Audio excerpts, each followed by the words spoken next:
Bonjour Mathieu, merci d'être avec nous dans cette formation Team Imo. Peux-tu te présenter très succinctement? Alors, bonjour à tous, je suis Mathieu Bonnefond, donc directeur à ACE Crédit sur Toulouse, donc de deux agences, ACE Crédit Toulouse Ouest et ACE Crédit Toulouse Sud. Très bien.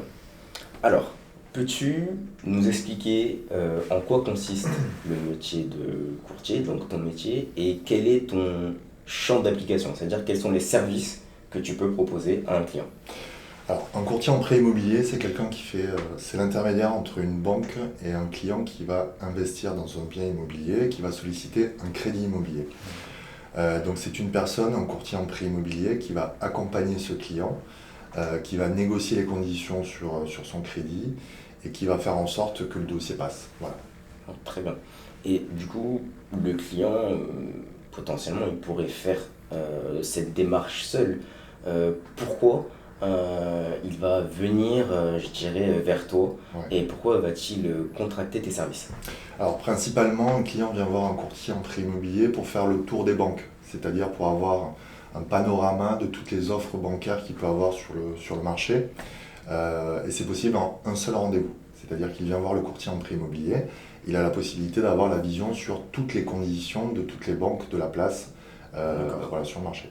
Ouais, ça évite aussi un aspect assez chronophage pour un investisseur Absolument. ou un acquéreur qui va devoir aller faire le tour des banques, ce qui n'est pas forcément évident. Et du coup, quelle est ta relation, je dirais, contractuelle?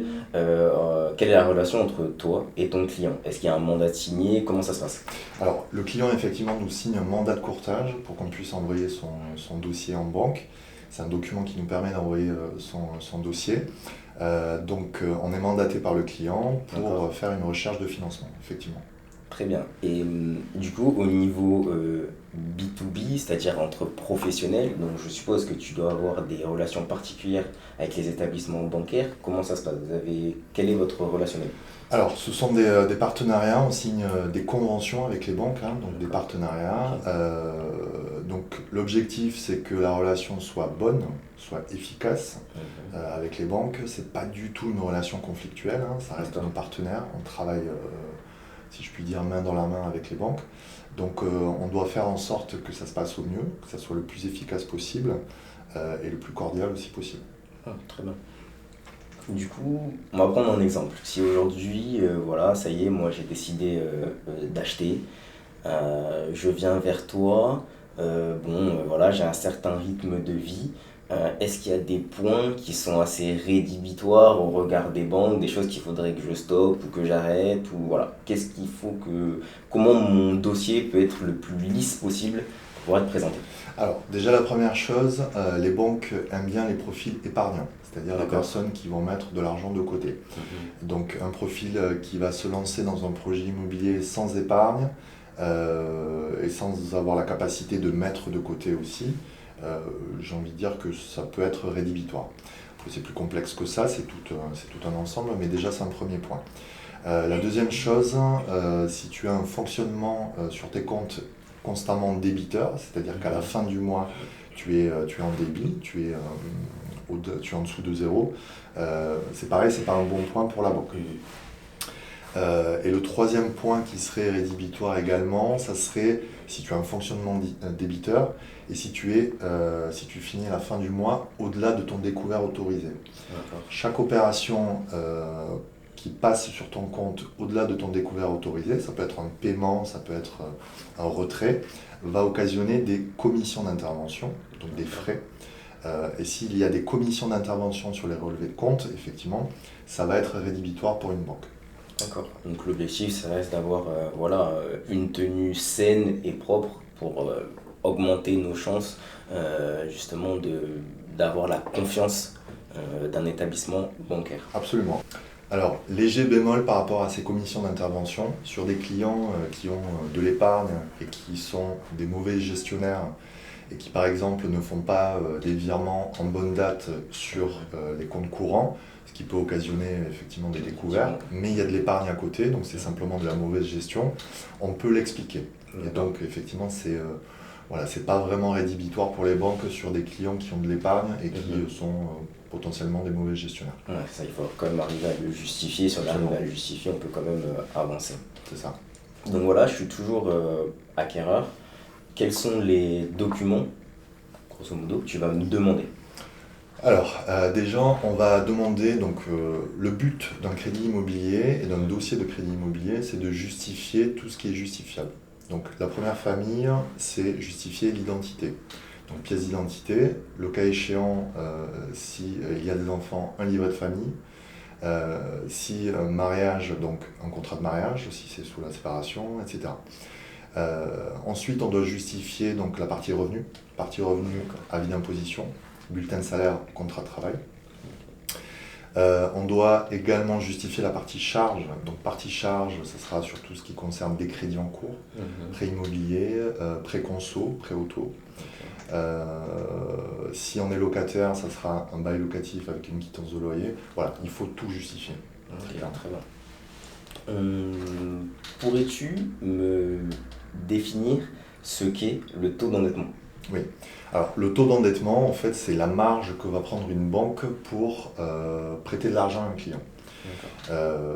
Donc, c'est un taux qui s'applique au capital restant dû, c'est-à-dire l'argent que doit le client à l'instant T à la banque. Et on applique donc ce taux. Si par exemple tu as un taux de 1%, on va appliquer donc 1% au capital restant dû du client et ça sera facturé donc au client dans la mensualité de crédit. D'accord. Pour comparer justement, parce qu'on parle beaucoup des taux, hein, les investisseurs ou les acquéreurs parlent beaucoup de taux, je veux tel taux, on peut comparer, mais finalement comment on fait pour comparer de façon efficace les différents taux entre les banques? Parce que j'imagine qu'il doit y avoir des petits détails, des choses vraiment à regarder à l'intérieur de ce taux. Ouais, effectivement, c'est pas une mince affaire de pouvoir comparer, c'est pour ça que c'est bien de solliciter un courtier en prêt immobilier pour pouvoir décortiquer les offres des différentes banques.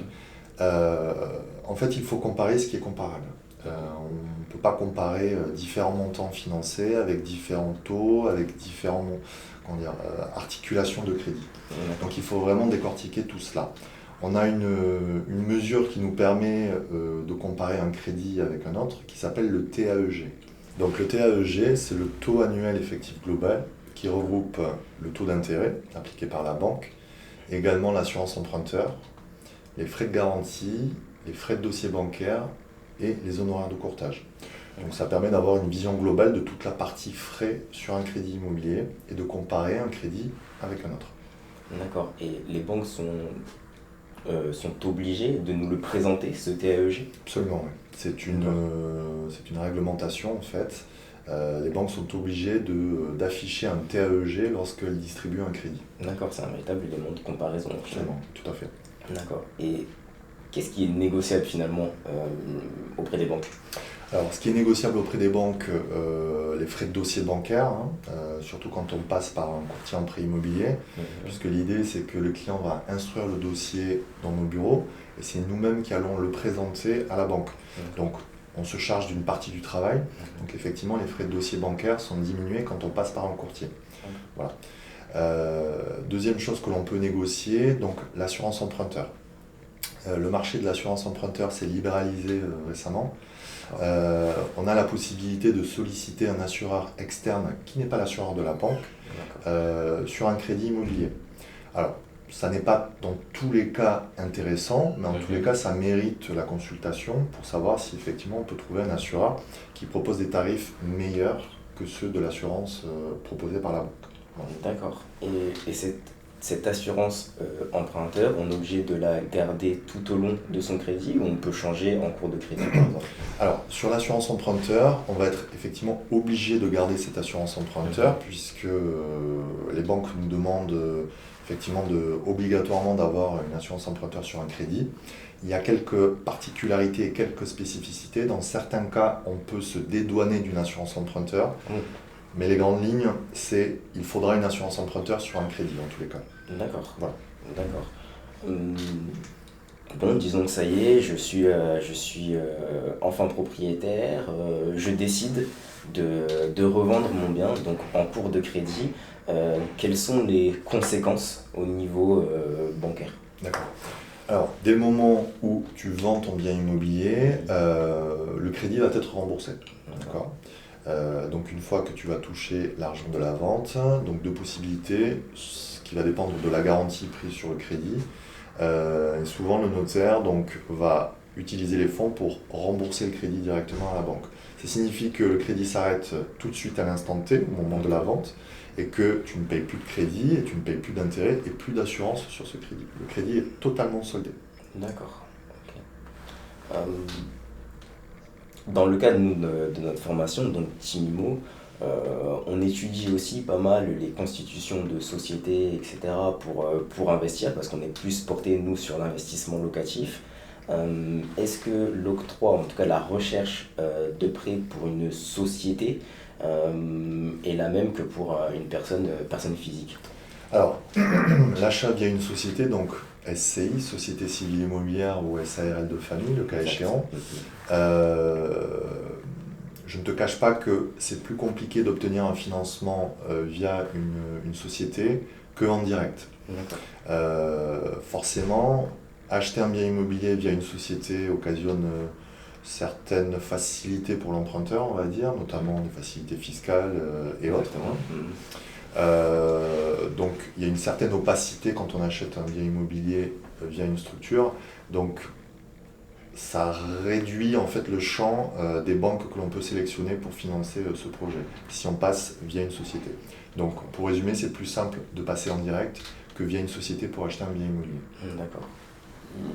Quand même, d'où l'importance quand même de passer par un courtier si jamais on investit en société, car d'après ce qu'on vient d'entendre, effectivement, c'est pas si simple que ça d'obtenir un crédit. Oui, pour revenir à ce que je disais alors sur les questions initiales, le but d'un courtier et l'utilité, c'est également d'orienter un dossier de crédit vers une banque qui va pouvoir le financer.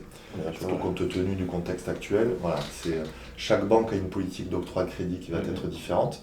Et certaines banques ne vont pas financer, par exemple, via des SARL de famille. Nous, on va savoir orienter vers les banques qui vont pouvoir financer ce type de projet. On est encore sur le gain de temps, l'expertise et effectivement la connaissance du marché. Parce que potentiellement, un particulier, il va aller, enfin, même qui investit en société, il va se diriger vers un établissement bancaire qui ne fait pas du tout cette prestation-là. Il va perdre du temps et ce sera inutile. Le courtier va pouvoir vous aiguiller plus rapidement vers la bonne solution ou vers le bon intermédiaire bancaire.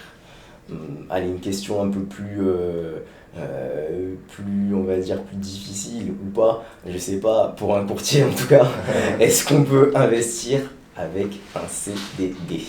Alors oui, ma réponse est oui. Alors, ma réponse plus complète, ça va être une réponse de juriste, ça dépend. Ça dépend du type de CDD. Vous avez deux types de CDD, donc CDD fonction publique et CDD du privé. CDD fonction publique, ça va être plus facile à financer qu'un CDD dans le privé, forcément. Il va falloir quand même justifier d'une antériorité sur ce CDD, c'est-à-dire au minimum de 2 ans révolus, c'est-à-dire à l'instant où on instruit le dossier de financement, il faut que 2 ans complets se soient passés sur ce même poste dans ce CDD. Idéalement, 3 ans. Ok. Pour un CDD sur du privé, ça sera effectivement donc, au minimum 3 ans, et donc pas 2 ans, sans interruption notable et significative. C'est-à-dire qu'on peut avoir des interruptions, par exemple, pour aller en vacances, voilà, 1 mois à l'été au maximum. Mais si on a une interruption de 4 mois, 5 mois, 6 mois entre les CDD, ça va être compliqué. C'est plus compliqué. Il faut quand même justifier d'une certaine continuité, linéarité d'enchaînement des CDD. Exactement. Après, ça dépend aussi le poste, hein. Ça dépend le secteur d'activité également. Voilà, c'est assez complexe, mais ça n'est pas rédhibitoire le CDD. Si vous avez au moins, on va dire 2 ou 3 ans de CDD, on peut se pencher sur le dossier et vérifier s'il est finançable ou pas. C'est un discours qui reste rassurant, c'est possible. Ouais. Une dernière question un petit peu dans l'ordre d'ordre un peu technique. Est-ce que tu peux nous parler du différé? Oui. Alors, le différé d'amortissement, c'est une période qui précède l'amortissement d'un crédit. L'amortissement d'un crédit, qu'est-ce que c'est? Donc, c'est la période où vous remboursez votre crédit. Donc, c'est une période pendant laquelle vous avez une mensualité qui est constituée donc, du capital que vous remboursez dans chaque mensualité, d'intérêt et d'assurance. Ça, c'est la période d'amortissement. La période de différé précède cette période d'amortissement. Ça veut dire quoi? Cette période de différé est souvent utilisée quand, par exemple, on fait une construction. Donc on achète un terrain et on fait une construction d'une maison.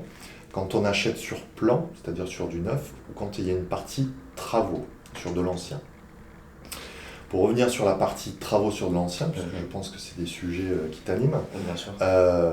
Donc c'est une période qui va précéder la finalisation des travaux sur le bien et pendant laquelle la mensualité va être plus faible que la mensualité normale pendant la phase d'amortissement. Pourquoi? Puisque cette mensualité va être seulement constituée d'intérêts et d'assurance pendant le différé, alors que pendant la phase d'amortissement, la mensualité sera constituée de capital, intérêt plus assurance. Pourquoi ce montage? Très simple. Si vous achetez un bien immobilier, que ce soit une résidence principale ou une résidence locative, et que vous faites des travaux dedans, donc dans l'ancien, de mon exemple, tant que les travaux ne seront pas finis, on ne pourra pas habiter le bien. Ça signifie que si c'est une résidence principale, vous allez avoir un chevauchement entre vos charges actuelles, par exemple un loyer de votre vraie résidence principale, et la mensualité du crédit. Donc c'est difficilement tolérable en termes d'endettement, raison pour laquelle on a ce montage qui permet d'avoir une mensualité plus faible. Si c'est un investissement locatif, c'est pareil. Le bien ne sera pas livré, ce qui signifie que vous ne pourrez pas mettre de locataire, et donc du coup vous n'aurez pas de rentrée de revenus, donc voilà, les charges risquent de se chevaucher. Effectivement, et on peut avoir des durées différentes par exemple sur ces différés? Absolument. Alors, si on est sur un exemple de construction ou d'achat dans le neuf, les durées de différé vont dépendre. Par exemple, sur du neuf, si vous avez une livraison qui est prévue dans 12 mois, ça sera 12 mois, 18, 24 mois. On peut aller jusqu'à des 36 mois, donc 3 ans de différé, sur une construction ou sur du neuf en VFA. Sur du différé qui est attaché à un projet dans l'ancien, donc sur des travaux, une partie travaux, la durée de différé sera inférieure. Par expérience, j'ai envie de te dire que si on part sur une durée maximum de 1 an, ça reste convenable. Ouais. D'accord. Très bien, très bien. Dernière question, quel est ton regard sur le marché actuellement, en tout cas dans ton activité, et quels sont, alors ça c'est une question je pense qui est un petit peu floue, mais je pense que tu vas être capable d'y répondre. Quels sont les taux actuels pour un investissement locatif, disons qu'on part sur une durée de 20 ans, avec un bon profil, voilà, à quoi ça pourrait ressembler? Alors, déjà, ma vision sur le marché actuel, il y a 2 choses sur le marché actuel. La première, c'est la Banque de France qui a émis des recommandations depuis fin décembre, donc début janvier 2020, qui a estimé que les ménages français étaient surendettés. De ce fait, la Banque de France a émis des recommandations auprès des banques françaises en disant on va limiter la distribution de crédit, les ménages français sont surendettés. Donc, 2 mesures principales. La première, on va réduire la durée du crédit à 25 ans maximum, différé inclus. Je vais y revenir.